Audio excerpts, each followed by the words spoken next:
Bonjour, je m'appelle Stéphane Vermette. Je suis le coordinateur francophone pour les communications et le développement avec l'Église unie du Canada. Et je vous présente un court résumé vidéo de l'Assemblée annuelle du Conseil général qui a eu lieu le 19 octobre dernier.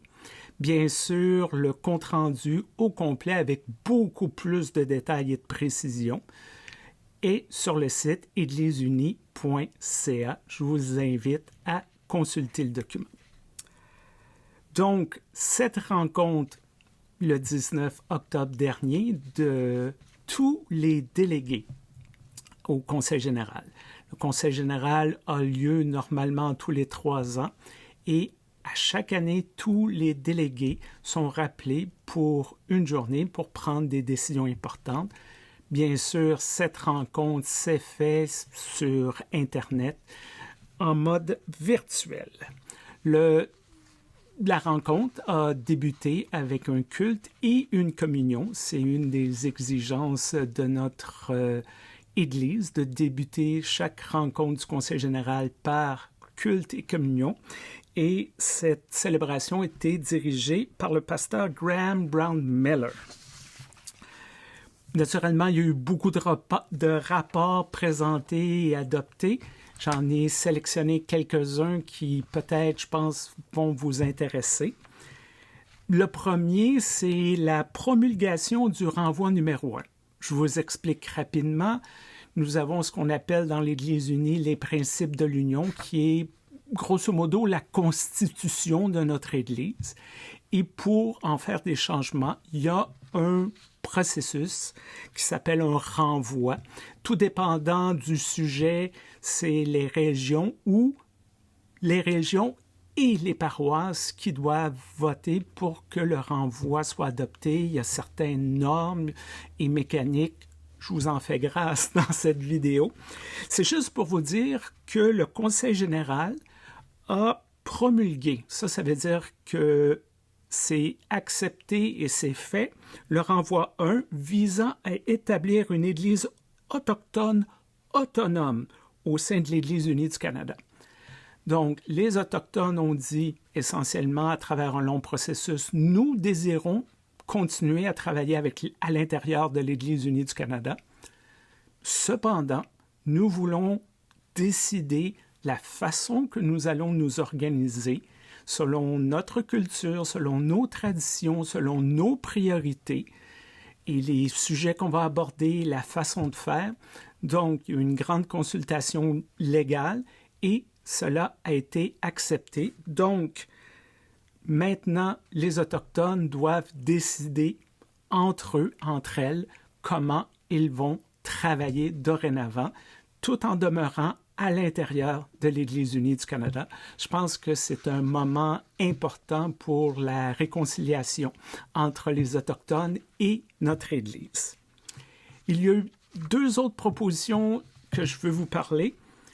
Il y en a une, c'est la création d'un renvoi. Ça veut dire que on veut lancer une consultation sur apporter d'autres modifications au principe de l'Union. Donc, à chaque fois qu'on veut changer la Constitution, il faut faire un renvoi. Cette fois-ci, c'est de permettre aux conseils régionaux d'accroître en leur sein le nombre de membres laïcs. Avant, ça s'appelait des synodes, maintenant, ça s'appelle des conseils régionaux. Grosso modo, ça se ressemble. On n'ira pas dans les détails. Et la façon que c'était pensé au début de notre Église, c'est que les gens qui participaient au conseil, au synode, conseils régionaux, c'était des représentants de chaque paroisse, le pasteur, la pasteur et un nombre de laïcs selon une formule X. Les choses évoluent et c'est une bonne chose. On a des agents de des agents pastoraux laïques et des agentes pastoraux laïques qui sont de plus en plus nombreux. On a des paroisses qui n'ont pas de pasteur, mais qui vivent très bien dirigées par des laïcs. On a des gens à la retraite. Bref, il y a un processus de dire, il faudrait peut-être adapter à cette nouvelle réalité. L'autre proposition,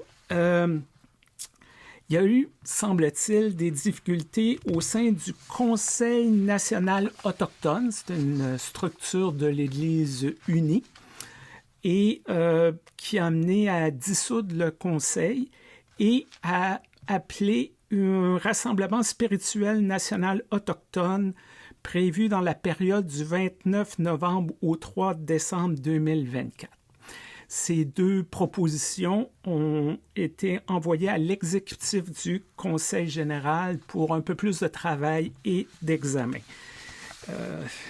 Des sujets importants, mais malheureusement, on n'a pas toujours le temps dans des rencontres de même d'aller dans le fond des choses.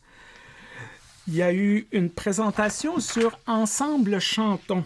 J'en ai parlé un petit peu précédemment, mais c'est un projet élaboré pendant la pandémie. Les églises étaient fermées. On voulait quand même avoir accès à de la musique, à des cantiques. Donc, c'est de créer un site Internet une ressource complètement numérique, là, en ligne, qui contient la plupart des chants de Nos Voix Unies, le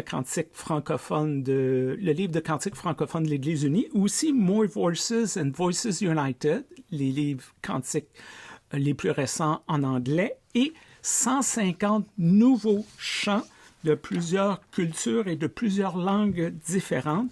Une version papier devrait être disponible en juin 2025 pour le centenaire, mais l'idée, c'est que cette ressource soit ce qu'on appelle dynamique, que de nouveaux cantiques, de nouvelles chansons soient ajoutées au cours du temps.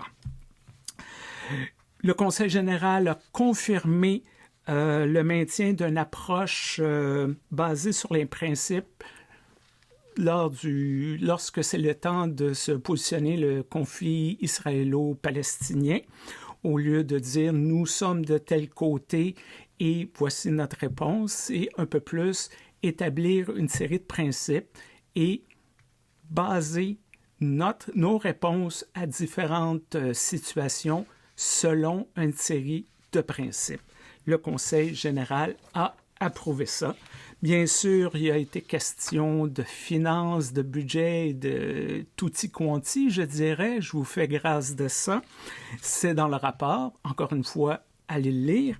Je veux juste terminer avec une nouvelle que j'ai trouvée intéressante.